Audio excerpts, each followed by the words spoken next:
Ok, suốt đây bằng phần bày một con khmer tới cho nè. Ok, nó sẽ mình cắt nôm po pi pro mà nè. Còn oi đầm là phần khmer unicodeនៅក្នុង computer ហើយកុំព្យូទ័រខ្ញុំកាលពីយប់ម្សិលមិញក៏បាន reset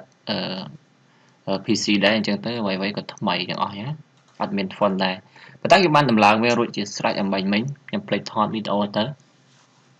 ឡូវដើម្បីដំឡើង unicode របស់ font ខ្មែរបានហ្នឹងឬក៏unicode ហ្នឹងយើងត្រូវការ download ជាមួយនឹងlink មួយមានខ្មែរ unicode version 2អញ្ចឹងអ្វីដែលខ្ញុំបានខាងនេះគឺខ្ញុំមានដូចជាការស្រេចអញ្ចឹងនៅពេលបងប្អូនធ្វើការដំឡើងគឺត្រូវទាញយកនៅក្នុង link នៅក្នុង description ឬក៏នៅក្នុង comment ខាងក្រោមបន្ទាប់មកបងប្អូនធ្វើការ extract វាបាទជាមួយនឹង file បងប្អូនធ្លាប់ប្រើប្រាស់ computer ប្រកាសជាដឹងហើយអូខេអញ្ចឹងបន្ទាប់មកក្រោយពីធ្វើការ extract ហើយយើងនឹងចេញបែបនេះយើងចុចលើវាពីរដងហើយយើងចុចពីថា yes ហើយយើងចុចថា next ហើយ next ទៅពេលនោះវាធ្វើការដំឡើង unicode ខ្មែរតែម្ដងហើយ finish ហើយបន្តមកទៀតក្រោយពីអញ្ចឹងហើយយើងចូលមកកន្លែង window នេះយើងចុចថា sharing យកពាក្យ times and language ហើយយើងជ្រើសរើសពាក្យថា reduction and language បន្តមកទៀតបងប្អូនទាំងអស់គ្នានៅពេលដែលដំឡើងហើយគឺយើងអត់ចាំបាច់ចូលទៅ add language ទៀតទេពីព្រោះវាដំឡើងមករួចហើយអញ្ចឹងបើយើងអត់តាន់មានទេ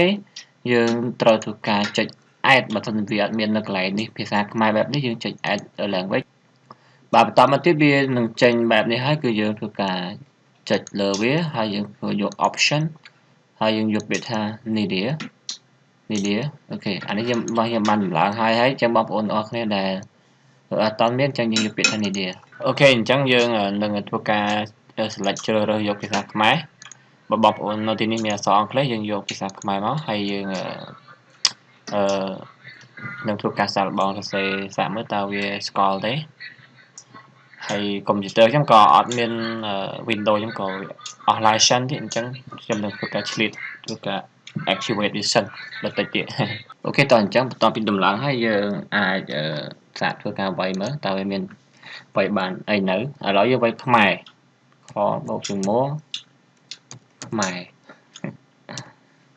របងស្រឡាញ់អូខេឥឡូវយើងវាយដាក់ជើងអីបានអស់ហើយខ្មែរវាឥឡូវការដំឡើងនេះគឺត្រូវបានបញ្ចប់អរគុណសម្រាប់ការទស្សនាវីដេអូមួយនេះសូមកុំភ្លេចចុច subscribe Thank you